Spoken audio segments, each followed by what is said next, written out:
तो नमस्कार, आदाब, सत श्री अकाल, राम राम, खम्मा गणी दोस्तों। मैं रजनी स्वागत करती हूँ आपका हमारे चैनल द सक्सेस में। तो दोस्तों आज है 22 जून और कल योगा दिवस था, आप लोगों ने पढ़ लिया होगा। तो आज 22 जून है। 22 जून के करंट अफेयर्स हम देख लेते हैं कि और ये करंट अफेयर्स दोस्तों 1 महीने के लिए ज़्यादा बेस्ड होंगे इंटरव्यू वाले बच्चों के लिए, जिनके भी इंटरव्यू चल रहे हैं, और एईएन के इंटरव्यू जिनके होने वाले हैं उनके लिए विशेषकर ये होंगे। और मेंस के लिए जो करंट अफेयर्स है वो थोड़े बाद में, मतलब ज़्यादा डिटेल में, अभी ये थोड़े उन्हीं पे डिपेंडेंट होंगे कि अभी करंट में जो चर्चाएं चल रही हैं उनमें से क्या क्वेश्चन पूछे जा सकते हैं। ठीक है, बाकी तो सबके लिए इम्पोर्टेंट है ही, बिकॉज करंट अफेयर्स तो हमेशा से ही इम्पोर्टेंट होते हैं। तो दोस्तों आज विश्व ऊंट दिवस है, उष्ट्र दिवस है, विश्व ऊंट दिवस। ठीक है, तो ऊंट हमारे यहाँ पे ही नहीं, ऊंट विश्व में भी कई जगह पाया जाता है, इसलिए विश्व में ऊंटों को सुरक्षित करने के लिए ऊंट दिवस मनाया जाता है। तो सबसे पहले तो हमें यही याद रखना है कि ऊंट दिवस मनाया कब जाता है। तो प्रतिवर्ष 22 जून को विश्व ऊंट दिवस मनाया जाता है। ठीक है, अब अगर बात करें ऊँटों की, तो ऊँट दो प्रकार के होते हैं। एक होता है अरबी ऊँट और एक होता है अरबी ऊँट, और जिसे बोलते हैं एक कुब्बड़ वाला ऊँट, है ना। और दूसरा जो ऊँट होता है वह होता है बैक्ट्रियन ऊँट, या यह शायद दो कुब्बड़ वाला ऊँट होता है। लेकिन अगर हम बात करें भारत की, तो भारत में केवल एक कुब्बड़ वाला ऊँट ही पाया जाता है। ठीक है, अब दोस्तों मैं यहाँ पे डिटेल में अध्ययन करूँगी ऊँट दिवस का, बिकॉज हमारे राजस्थान से हम बिलोंग करते हैं और राजस्थान में ऊँटों का बहुत ज़्यादा इंपॉर्टेंस है, और ऊँटों से रिलेटेड क्वेश्चन कईयों बार हमें पूछे जाते हैं। ठीक है, और अभी आपने देख ही लिया होगा, कल के इंटरव्यू में कटारा सर ने ऊँटों से रिलेटेड कितने डिटेल क्वेश्चन पूछे थे, है ना, ऊँटों के बारे में। तो इसलिए ऊँटों से रिलेटेड अध्ययन हम लोग करेंगे, पूरा डिटेल में पढ़ लेंगे। इस बहाने हमारा ये भी हो जाएगा कि राजस्थान में भी भारत में कहाँ कहाँ ऊँट है, किस राज्य में सबसे ज़्यादा ऊँट है, ऊँटों में कमी की क्या कारण है ना। बचाव के लिए राजस्थान सरकार ने अब तक क्या किए हैं और आगे हम इसको किस तरह से सुरक्षित रख सकते हैं, इन सारी बातों का अध्ययन हम लोग आज ऊँटों के बारे में पढ़ लेंगे, ताकि ऊँटों वाला सारा जो चैप्टर है वो आज ही हमारा क्लियर हो जाए। इसके बाद में ऊँटों से रिलेटेड कोई भी क्वेश्चन आए तो हमें मतलब घबराना नहीं है इंटरव्यू में। और क्योंकि हमारा, आपको पता है दोस्तों, राष्ट्रीय पशु भी है ऊँट, तो इससे रिलेटेड भी क्वेश्चन पूछा जा सकता है, मेंस में भी पूछा जा सकता है। तो ऊँट हमारे लिए इम्पोर्टेंट हो ही जाता है, तो ऊँट के बारे में डिटेल से हम देखेंगे। तो ये हमने देख लिया कि विश्व में दो तरह के ऊँट पाए जाते हैं। एक कुब्बड़ वाला ऊँट पाया जाता है जिसे अरबी ऊँट भी बोलते हैं, दूसरा पाया जाता है बैक्ट्रियन ऊँट, दो कुब्बड़ वाला शायद ये होता है। और इसे दोस्तों भारत में यही पाया जाता है, अरबी ऊँट जो है एक कुब्बड़ वाला, भारत में वही ऊँट पाया जाता है। अब अगर ऊँटों की संख्या की बात करें तो भारत विश्व में 9वें स्थान पे है ना। विश्व में 9वें स्थान पे सर्वाधिक ऊँट भारत में पाए जाते हैं, जबकि राजस्थान में भारत के आधे से ज़्यादा ऊँट पाए जाते हैं। अगर राजस्थान की बात करें तो भारत में पहला सबसे ज़्यादा ऊँट वाला राज्य है, और सबसे ज़्यादा ही नहीं, भारत के 50% से भी ज़्यादा ऊँट राजस्थान में पाए जाते हैं। राजस्थान के अलावा अगर देखें तो महाराष्ट्र, गुजरात, हरियाणा आदि में भी ऊँट पाए जाते हैं, है ना। पंजाब में भी ऊँट पाए जाते हैं, इन राज्यों में भी और ऊँट पाए जाते हैं। अब अगर राजस्थान की बात करें तो दोस्तों एक तो ऊँट महोत्सव याद रख लीजिएगा कि जनवरी माह में बीकानेर में प्रतिवर्ष ऊँट महोत्सव। ऊँट महोत्सव के नाम से हो सकता है जैसलमेर याद आ जाए, बाड़मेर याद आ जाए, है ना। लेकिन नहीं, ऊँट महोत्सव कहाँ मनाया जाता है? बीकानेर में मनाया जाता है। कौन से महीने में मनाया जाता है? प्रतिवर्ष जनवरी माह में मनाया जाता है। ठीक है, दूसरे दोस्तों ऊँटों के बारे में हमें रायका और रेबारी जनजाति को कभी नहीं भूलना है। रायका और रेबारी जनजाति ऊँट पालक जनजाति कही जाती है ना। और देवनारायण जी दोस्तों इस जनजाति के आराध्य देव भी थे। तो थोड़ा सा रायका और रेबारी जनजाति जो हमारे सिलेबस में भी है, उसके बारे में भी थोड़ा सा इधर, अगर रायका और रेबारी जनजाति का नाम आया है तो डिटेल में पढ़ लेना, बिकॉज हम जो वर्ड इंटरव्यू में बोलते हैं उसी वर्ड से हमारे क्वेश्चन बन जाते हैं। जैसे ही हमने रायका और रेबारी जनजाति का नाम लिया, इससे रिलेटेड एक दो क्वेश्चन तो बन ही जाएंगे, है ना। तो इसके बारे में भी थोड़ा सा पढ़ लेना जो इंटरव्यू दे रहे हैं। और दोस्तों राजस्थान में कहीं ऐसा भी होता है क्या कि सेना पर भी ऊँट यूज़ किए जा रहे हो, सेना की सुरक्षा के लिए? तो जी हाँ, बिल्कुल ऐसा होता है कि राजस्थान में बीएसएफ के जवान बॉर्डर पर चौकसी के लिए ऊँट का इस्तेमाल करते हैं। क्योंकि दोस्तों आपको पता है राजस्थान, ऊँट को रेगिस्तान का जहाज कहा जाता है। ऊँट के पैर गद्दीदार होते हैं जो ये हमने बचपन में जो पढ़ा है कि ऊँट के पैर गद्दीदार होते हैं, वह रेगिस्तान में आसानी से चल सकता है ना। बहुत दिनों तक अपने अंदर पानी कंजर्व करके रख सकता है, बिना पानी के भी रह सकता है ना। तो इस कारण दोस्तों आज भी हमारे जो बॉर्डर एरिया है रेगिस्तान वाला, वहाँ पर बीएसएफ के जो जवान हैं वो ऊँट का इस्तेमाल करते हैं चौकसी के लिए। और एक और चीज़ कमेंट बॉक्स में ही आप लोगों ने किसी ने बताई थी, जब कटारा सर वाला इंटरव्यू में वो क्वेश्चन हमने डिस्कस किया था कि ऊँट अभी लद्दाख में भी यूज किए जाएंगे, बर्फ़ में भी यूज़ किए जाएंगे, है ना। वो थोड़ा सा ऊँटों की किस्म अलग होगी, वहाँ भी चौकसी के लिए ऊँटों का इस्तेमाल किया जाएगा, इसलिए भी ऊँट इम्पोर्टेंट है। तो वो वाली न्यूज़ भी आप पढ़ लेना गूगल सर्च करके कि लद्दाख में किस तरह से कौन से ऊँटों का उपयोग किया जाएगा, है ना। तो थोड़ा सा पढ़ लेना, क्योंकि दोस्तों मैं सब कुछ नहीं बता सकती एक वीडियो में, तो थोड़ा सा मैं ये बता सकती हूँ क्या इंपॉर्टेंट हो सकता है। और देखो मैंने पहले जितने भी क्वेश्चन बताए हैं इसमें से क्वेश्चन आ सकता है, इसमें से क्वेश्चन आ सकता है। अब जब हम इंटरव्यू डिस्कस कर रहे हो और अगर आप लोग रेगुलर वीडियो सुन रहे हो तो मैं उन क्वेश्चन को देखते ही बता देती हूँ कि ये वाली चीज़ हमने डिस्कस की थी, ये वाली चीज़ के लिए मैंने बोला भी था कि ये ऐसे पूछा जा सकता है, ये ऐसे पूछा जा सकता है, ठीक है। अब आगे बात करते हैं दोस्तों। तो ऊँट एक हफ्ते से भी ज़्यादा बिना पानी पिए रह सकता है। ऊँट में एक कैपेसिटी होती है कि एक हफ्ते से भी ज़्यादा समय तक बिना पानी के वह रह सकता है। और एक बार में ऊँट 46 लीटर से भी ज़्यादा पानी पीने की क्षमता रखता है। एक बार में कितना पानी पी सकता है ऊँट? 46 लीटर से भी ज़्यादा एक बार में पानी पी सकता है। तो ये क्वेश्चन दोस्तों इंटरव्यू में बेसिक सा क्वेश्चन है जो हमने बचपन में तीसरी चौथी पाँचवीं क्लास में पढ़ा है, कितने दिन तक ऊँट बिना पानी पिए रह सकता है। बट अब हम कहीं ना कहीं भूल रहे हैं। एक्चुअली मेरे भी नहीं याद था कि ऊँट कितने दिन बिना पानी पिए रह सकता है। तो दोस्तों एक हफ्ते से भी ज़्यादा, है ना, बिना पानी पिए रह सकता है। और ऊँट में 46 लीटर पानी एक साथ पीने की भी क्षमता होती है। 20वीं राष्ट्रीय पशुगणना के अनुसार ऊँटों, यहाँ वोटों नहीं है, ऊँटों की संख्या में पिछले 7 वर्षों में 35% की कमी हुई है। ये डेटाज आपको याद रखने हैं और इंटरव्यू के टाइम पे जब ऊँटों से क्वेश्चन आए तो ये डेटा आपको बताने हैं कि सर जो 20वीं पशुगणना हुई है उसके अकॉर्डिंग पिछले 7 वर्षों में 35% ऊँटों की संख्या में कमी आई है ना। ऐसे डेटा बता दोगे ना तो आंसर जो है इम्प्रेसिव हो जाएगा आपका, ठीक है। वर्ष 2012 में ऊँटों की संख्या 3.26 लाख थी, जो 2019 में घटकर 2.13 लाख हो गई है ना। पहले कितनी थी 2012 में? 3.26 लाख, जो अब कितनी हो गई है? 2.13 लाख के आसपास।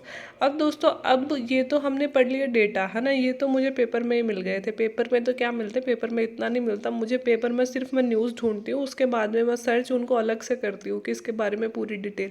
मेरे ऐसे होता है चाहे 5 ही क्वेश्चन बताओ, चाहे 2 बताओ, चाहे 3 बताओ, लेकिन वो पूरा उसका बेसिक पूरा क्लियर होना चाहिए कि उस खबर में से फिर कभी खबर बने तो आपको कहीं जाकर ढूंढना नहीं पड़े, है ना। तो मेरा यही होता है। आप देख भी रहे होगे कि इतनी सी देर में 7 मिनट में मैं 7 क्वेश्चन पढ़ा सकती थी आपको, अगर मुझे फैक्चुअल क्वेश्चन ही पढ़ाने होते। लेकिन आप ऐसे भी देख रहे होगे कि जो मेरे क्वेश्चन होते हैं वो और जो न्यूज़ चैनल वाले मतलब न्यूज़ पढ़ाते हैं यूट्यूब पे उनसे डिफरेंट होते हैं, क्योंकि मैं वही क्वेश्चन लेके आती हूँ जो मेंस में ज़रूरी हो सकते हैं, जो इंटरव्यू में पूछे जा सकते हैं। और आजकल तो खैर इंटरव्यू पे ही थोड़ा सा ज़्यादा ध्यान दे रही हूँ। बट इंटरव्यू और मेंस की तैयारी कोई बहुत अलग नहीं है, बस इंटरव्यू में थोड़ा सा हमें करंट से ज़्यादा टच में रहना पड़ता है, व्यवहारिक नॉलेज ज़्यादा रखना पड़ता है हमें, है ना। बस इतना सा ही डिफरेंस है। और मेंस में व्यवहारिक कम और किताबी थोड़ा ज़्यादा, क्योंकि अपने सिलेबस बहुत ज़्यादा दे दिया है। बट मैं ये भी बता देती हूँ कि ये हमारे सिलेबस में है और ये हमारे सिलेबस में नहीं है। तो ऊँट को दोस्तों 2014 में वन्य श्रेणी का पशु, राष्ट्रीय पशु घोषित कर दिया था। तो हमारे राष्ट्रीय पशु पक्षी, ये तो बेसिक क्वेश्चन है, पूछ ही सकते हैं, है ना। तो इसलिए भी इम्पोर्टेंट हो जाता है। अब हम पढ़ेंगे ऊँटों की संख्या में कमी के क्या कारण हैं, ऊँटों की संख्या को कैसे राजस्थान सरकार ने बढ़ाने के लिए क्या प्रयास किए हैं और क्या और कर सकते हैं हम।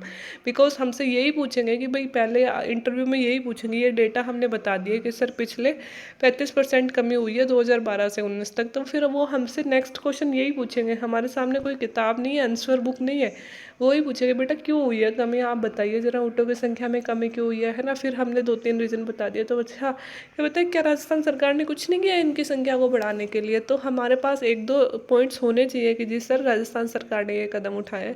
तो फिर वो नेक्स्ट क्वेश्चन, अच्छा फिर भी ऊँटों की संख्या में कमी नहीं हो रही, आप तो कह रहे हो ऊँटों की संख्या घट ही रही है, फिर कैसे बढ़ाया जा सकता है, आप बताइए सॉल्यूशंस। तो इस तरह से जो भी हम पढ़ रहे हैं हमारा कंसेप्ट उसमें क्लियर होना चाहिए, क्योंकि हम लोग भी मतलब मेरा 1.5 महीने पहले था, 15 अप्रैल को था, पूरा मतलब ये ऊँट वगैरह सब क्लियर करके गए थे भाई।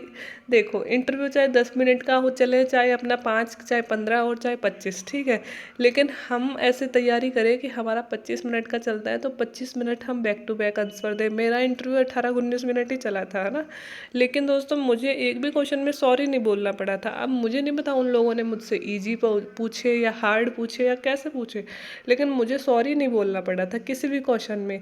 मतलब टच वुड कि ये अच्छा हुआ या बुरा हुआ वो तो बाद में पता चलेगा, लेकिन दोस्तों हमारी तैयारी ऐसी होनी चाहिए कि हमें हर एक फील्ड का थोड़ा बहुत नॉलेज होना चाहिए। ऐसा नहीं है कि हम किसी भी क्वेश्चन पे ब्लैंक हो जाए, और ऐसा भी नहीं है कि चलो नहीं आ रहा, अब उन्होंने फैक्चुअली पूछ लिए हमसे, नहीं आ रहे तो नहीं आ रहे, उसमें घबराने की बात नहीं है। बिकॉज मेरे साथ ये 2-3 मॉक्स में हुआ था कि शुरू में चलो 4-5 क्वेश्चन मैंने बता दिया, फिर 6वां क्वेश्चन आ गया जो नहीं आया, ठीक है, मैंने कॉन्फिडेंटली मना कर दिया। 7वां आ गया वो भी नहीं आया, वहाँ कॉन्फिडेंस लूज़ हुआ।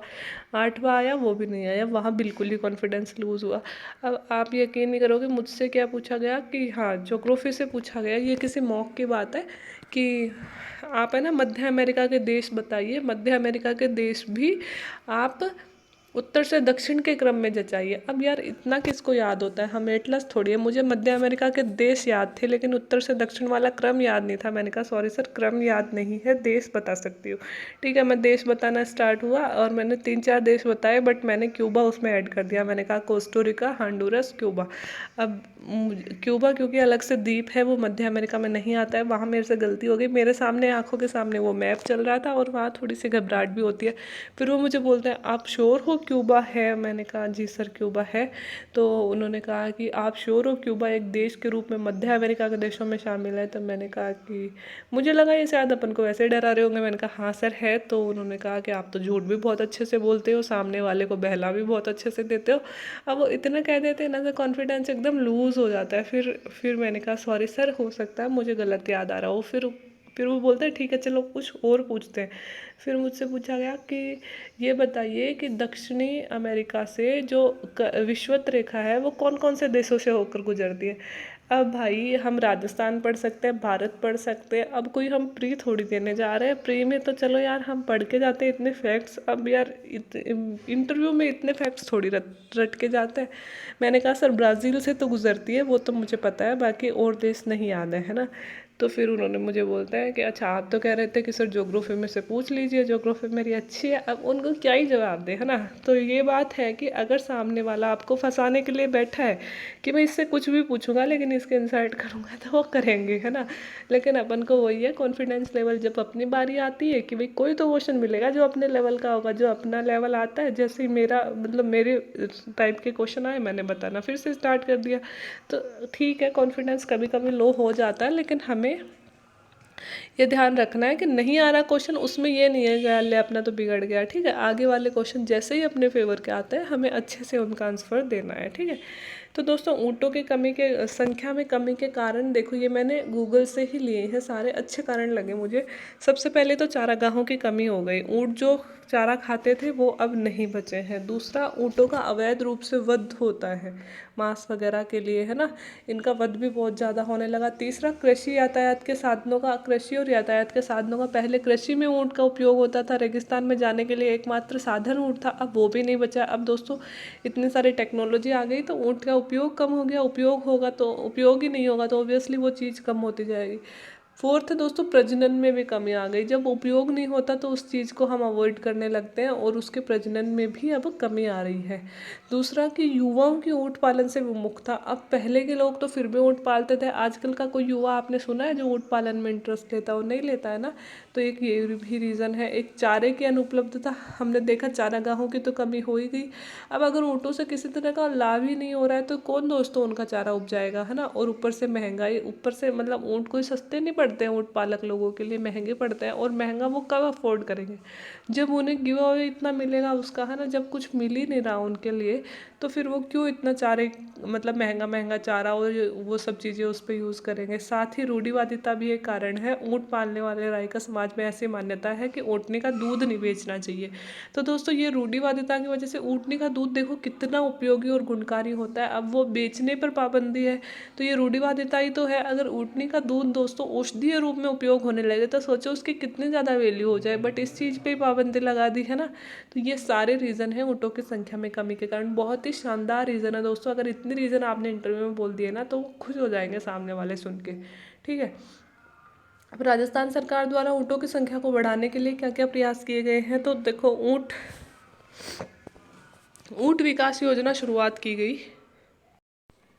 ऊँट विकास योजना की शुरुआत की गई। इसके तहत हर ऊँटनी के प्रसव पर ऊँट पालक को 10,000 रुपये की अनुदान राशि, क्योंकि वो प्रजनन नहीं कराना चाहते हैं ना, संख्या नहीं बढ़ाना चाहते, और खासकर ऊँटनी की तो क्यों बढ़ाएंगे जब वो ऊँटनी का दूध भी उपयोग नहीं कर रहे हैं। तो इसलिए दोस्तों कि कोई भी ऊँटनी का अगर प्रजनन होता है, प्रसव होता है, तो 10,000 रुपये उन्हें दिए जाएंगे। फर्स्ट प्रस्ताव तो सरकार के द्वारा ये दिया गया। दूसरा, राजस्थान सरकार द्वारा 30 जून 2014 को दोस्तों वन्य श्रेणी का राज्य पशु भी ऊँट को घोषित किया गया। ये किस लिए घोषित करते हैं, ये भी तो बचाव के लिए ही घोषित करते हैं ना, संरक्षण के लिए, तो ये भी एक अच्छा प्रयास था। तीसरा, हाल ही में एक कानून बनाकर ऊँट को मारने पर 5 साल तक की सजा की गई, लेकिन यह सजा के बावजूद भी ऊँटों की संख्या घट रही है। तो ये 2-3 चीज़ें आप बोल सकते हो कि सरकार ने ये प्रयास किए हैं, है ना। हमारे सामने 2 पॉइंट भी हो तो भी काफ़ी है, ठीक है। अब सुझाव हम क्या दे सकते हैं कि सर आप हमसे पूछे कि आप अपने सुझाव बताओ, तो हम बोल सकते हैं कि ऊँट को एक डेयरी पशु के रूप में विकसित किया जाए। अभी तक हम ऊँट के दूध का बहुत कम उपयोग करते हैं, ऊँटनी के दूध का, तो अगर डेयरी पशु के रूप में उसे विकसित कर दें तो उसके दूध का अगर औषधि उपयोग करने लगे तो ऊँटों की संख्या बढ़ सकती है। ऊँट के लिए उन्नत चारागाह विकसित किया जाए, जो कमियां हैं उन्हीं में सुधार कर सकते हैं अपन, है ना। चारागाह होने चाहिए। ऊँट के प्रजनन में वैज्ञानिक विधियों का इस्तेमाल किया जाना चाहिए, है ना, क्योंकि उनका प्रजनन कम हो रहा है। और सरकार को गौशाला की तर्ज पर ऊँटशाला स्थापित करनी चाहिए, एक ये भी हम बोल सकते हैं। तो ये सारे रीजंस थे दोस्तों। हम सुझाव बता सकते हैं कि जिस तरह से गौशालाएँ होती हैं आवारा गायों को, है ना, जो अवैध रूप से घूमती रहती है, उनको सुरक्षित करने के लिए, वैसे ही ऊँटों को सुरक्षित करने के लिए ऊँटशाला भी तो बना सकते हैं ना हम, है ना। तो ये सारे सुझाव हम बता सकते हैं। तो दोस्तों एक पूरा बड़ा क्वेश्चन हो गया 100 नंबर का ही, लेकिन मैंने यहाँ पे दे दिया क्योंकि बड़े वाले क्वेश्चन आजकल मैं ला नहीं रही हूँ। तो एक मेंस के लिए भी आप लोग मेंस वाले भी तैयार कर सकते हो। ये 100 नंबर का पूरा क्वेश्चन हो गया ऊँट पे, तो ये भी आप तैयार कर सकते हैं। हो सकता है निबंध ही आ जाए, हो सकता है ऐसे ही पूछ लिया जाए, ऊँटों की संख्या पर बढ़ती कमी को रोकने के लिए आप क्या प्रयास करोगे, है ना, इस तरह से ही पूछ लिया जाए। सेकंड क्वेश्चन है दोस्तों, ओलंपिक खेलों में भाग लेने वाली पहली ट्रांसजेंडर बन गई है एक खिलाड़ी, तो वो कौन है, क्योंकि पहला विश्व में कहीं भी होता है हमारे लिए चर्चा का विषय बन जाता है, और खासकर ओलंपिक वैसे ही चर्चा का विषय बने हुए हैं, तो हमारे लिए जानना ज़रूरी है। तो न्यूजीलैंड की वेट लिफ्टर है लॉरेल हब्बार्ड को टोक्यो ओलंपिक के लिए क्वालिफाई कर लिया गया है। वह ओलंपिक खेलों में इतिहास में क्वालिफाई करने वाली पहली ट्रांसजेंडर खिलाड़ी बन गई हैं। वह पुरुष से महिला बनी है। हब्बार्ड उन पाँच भारोत्तोलक में शामिल हो गई हैं जिन्हें सोमवार को टोक्यो ओलंपिक के लिए चुनी गई न्यूजीलैंड टीम में शामिल किया गया। मतलब दोस्तों इनका नाम है लॉरेल हब्बार्ड, ये न्यूजीलैंड टीम से भारोत्तोलक खिलाड़ी हैं और पहली महिला ट्रांसजेंडर है, ठीक है, ये आपको याद रखना है। लॉरेल हब्बार्ड 43 साल की उम्र में ओलंपिक में हिस्सा लेने वाली सबसे उम्रदराज भारोत्तोलक भी होंगी। 2 रिकॉर्ड है दोस्तों, पहली ट्रांसजेंडर है प्लस पहली सबसे ज़्यादा उम्र की भारोत्तोलक है। 43 ईयर्स इनकी एज है। वह 2 अगस्त को आयोजित होने वाली महिलाओं के 87 किलोग्राम अधिक वजन के भार वर्ग में हिस्सा लेंगी। हब्बार्ड ने 2017 विश्व चैंपियनशिप में रजत पदक और समोआ 2019 में प्रशांत तटीय खेलों में स्वर्ण पदक जीता है। उन्होंने 2018 राष्ट्रमंडल खेलों में भी हिस्सा लिया था, लेकिन वह गंभीर तरीके से चोटिल हो गई थी, उनका करियर भी इससे प्रभावित हुआ था। तो दोस्तों पहले भी वो कई तरह की चैंपियनशिप में भाग ले चुकी है, पदक भी जीत चुकी हैं, राष्ट्रमंडल खेलों में भी पहुँच चुकी हैं, लेकिन चोट लगने की वजह से वो प्रभावित हो गई थी और इस बार ओलंपिक में आई हैं। तो देखते हैं क्या इतिहास रचती है दोस्तों। इस तरह का कोई संवेदनशील वर्ग का कोई भी मेंबर आगे आता है तो हमें जोरों शोरों से सपोर्ट करना चाहिए। तो हमारी शुभकामनाएं हब्बल जी के साथ हैं। उम्मीद है कि उन्हें कोई ना कोई मेडल जरूर मिले, ताकि इस वर्ग के जो भी और लोग हैं उनको भी आगे बढ़ने की प्रेरणा मिले, है ना। क्राइम रिपोर्ट नहीं है, CMIE रिपोर्ट है। CMIE रिपोर्ट के अनुसार बेरोजगारी दर, दोस्तों बेरोजगारी दर को आप मेंस में कहीं भी उपयोग कर सकते हो, है ना। राजस्थान पिछड़ने के कारणों में, एजुकेशन में, है ना, कोरोना के इफेक्ट्स में, कहीं भी। तो ऐसे डेटा तो आप लिख ही लेना। और दूसरा, अब इंटरव्यू में आपसे पूछ ही लेते हैं राजस्थान में कितनी बेरोजगारी रेट है, तो आप किसी भी संस्था जैसे CMIE रिपोर्ट का ही नाम लेके बता सकते हो कि सर इतनी है ना। सबसे ज़्यादा कहाँ है, कम कहाँ है, तो इंटरव्यू के लिए बहुत इंपॉर्टेंट हो जाती हैं ऐसी चीज़ें। तो दोस्तों CMIE की फुल फॉर्म है centre for monitoring Indian economy, ठीक है, के अनुसार भारत में बेरोजगारी रेट जो है 10.8% पहुँच गई है, जो मई में 11.9% थी। तो थोड़ी कम हुई है हमारी मई से लेकर अभी जून में, हर महीने इसकी रिपोर्ट आती है, तो थोड़ी सी कम हुई है। शहरी क्षेत्र में बेरोजगारी दर 12.9 और ग्रामीण क्षेत्रों में बेरोजगारी दर 9.8% है। तो दोस्तों शहरों में ज़्यादा बेरोजगारी रेट है, क्योंकि शहरों में ही नौकरियां हुआ करती थी, गाँव में तो वैसे भी नौकरी नहीं होती थी। बेचारे कृषि पे जीवन निर्वाह करते हैं, तो कृषि तो आज भी चल रही है ना। तो शहरी क्षेत्रों में जो बेरोजगारी रेट है वो ज़्यादा है, 12.9% है, और ग्रामीण क्षेत्रों में थोड़ी कम है, वो है 9.8%, ठीक है। अब दिल्ली में बेरोजगारी रेट जो है, ये दोस्तों गलत हो गया, ये दिल्ली में बेरोजगारी रेट 29% के आसपास थी, क्या पता, मैं बोल के टाइप करती हूँ, कई बार तो ये गलत कर लेता है। ये थी 29.26। मैं नीचे कमेंट बॉक्स में और आपको टैग कर दूंगी, है ना, कि पिन कर दूंगी नीचे कि ये दिल्ली में क्या थी। और जहाँ तक मैं याद कर पा रही हूँ 29 पॉइंट के आसपास थी दिल्ली में बेरोजगारी। नहीं, सॉरी, हाँ याद आ गया, 45%, 45.56 ये थी दोस्तों, है ना। ये थी दिल्ली में बेरोजगारी रेट। इसके कारण ये लिखा गया है कि लगभग हर दूसरा व्यक्ति दिल्ली का बेरोजगार है। तो आप लिख सकते हो कि दिल्ली में जो बेरोजगारी रेट है वो लगभग 45% है। इसका अर्थ यह हुआ कि दिल्ली का हर दूसरा पर्सन बेरोजगार है, मतलब 45% लोगों के पास में रोजगार नहीं है। मतलब क्या हुआ कि हर दूसरा पर्सन बेरोजगार है।